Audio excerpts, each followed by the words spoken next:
It can be hard to find time to fit in core work throughout your regular week, but this routine here only takes about 10 minutes to do the whole thing one time through. So if you have more time, you can do 2 or 3 sets. But if you only have a little bit of time to do some core work, this is a great way to get in some quality work. So you can do this routine in about any space. This is a relatively small room, and you can use a yoga mat if you want, but this has 2 carpets that are on top of each other here, and it's plenty soft enough for me to do this. So we're going to work a couple different things. The first thing we're going to do is just traditional crunches. So we're going to have our feet pretty flat to the ground. I have really unflexible ankles, so I don't want to do so much. And I cross my hands across my chest, holding onto my shoulders, actually just touching my shoulders. And all you have to do is get your shoulders blades off the ground for a crunch. So just that far. You don't have to go any further than that, and you can do as many as comfortable for you to start, and then work up from that. So I might do 25 or 30 in that.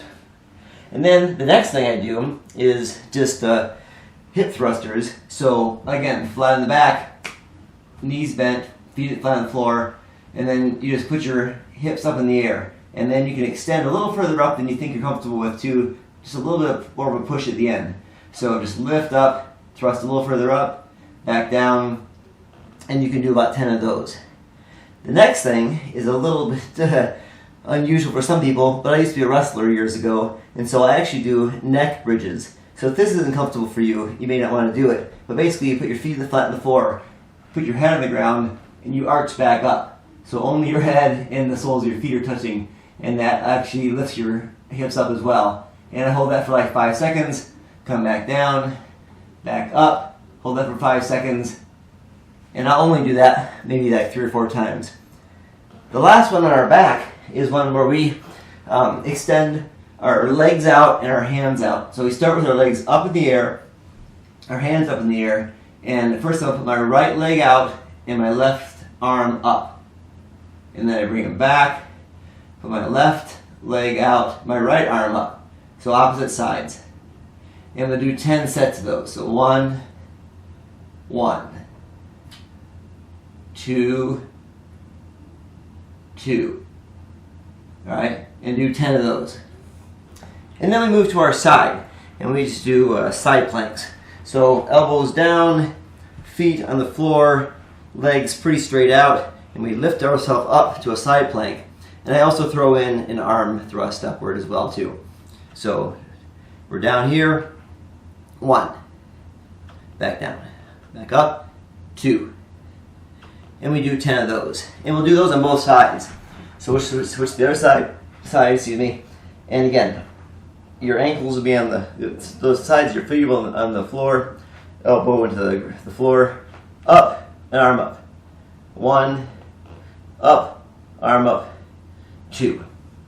Then we come over to our front, and the first thing I do is just a basic push-up. So hands about shoulder width apart, maybe slightly further apart, on my toes, straight flat back, come down, and try and touch my nose to the ground. So I touch my nose to the ground, we come back up, nose to the ground, come back up, and you do 10, 12, 15 of those. And then I move down to a plank. So a plank, again, flat back, tuck your tummy in, on your elbows, fingers should be relaxed, and I'll hold this for a minute. Whatever you can do. If you can't do a minute, start out slower than that. If you can do more than a minute, then you can go longer. And then the final one on this position here, the prone position, is you do something similar to what we did on the back, where you're on your feet, your feet are touching, your knees are touching, your hands are touching, and then you put your left arm out and your right leg out. And this one here, you really hold your glute, pull that one tight, and that's a good glute exercise. And hold those out just for a moment. Switch to the other side. You need to work on your balance with that one. Right arm out, left leg. That's 1. And you do 10 or so of those. So that's the ones we do on the floor. Now we're going to do a few standing up. Now we move from the floor to standing exercises. And we're going to utilize these 2 10-pound vinyl coated weights. You can use 5 pounds, 15 pounds, whatever you might want to do. I've even used before like milk jugs or jugs of laundry detergent, but something to give you some resistance. So the first thing I usually do is to warm up a little bit is I do just 10 curls, traditional curls, keeping my feet shoulder width apart and not swinging my body. You don't want to swing the weight, keep the body stable and just move the weight. And then I do 10 side curls. And then after I'm warmed up a little bit, I do an overhead press. I do them together. So I do 10 of these. 1, 2, 3, like that. And then I do some tricep curls, some tricep extensions. So I put the weight behind my head, go straight up. Again, 10 of these. 2, 3, do 10 of those. And then switch to the other arm and do 10 of these. That's a really good work for your tricep.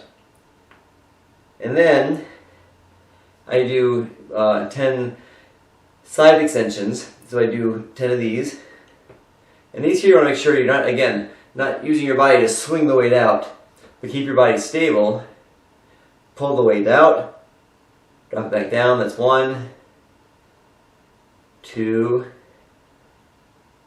3. So I'll do 3 of those usually. And then I do front extensions too, so front lifts. So I do each arm independently.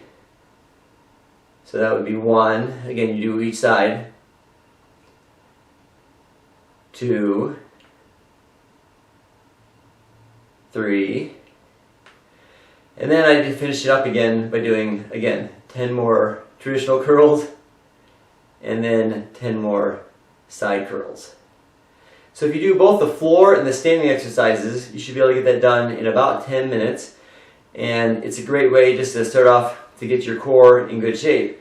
And just doing these simple exercises every other day can actually improve your core significantly, and you'll feel the difference for sure once you establish this routine and start doing these workouts regularly.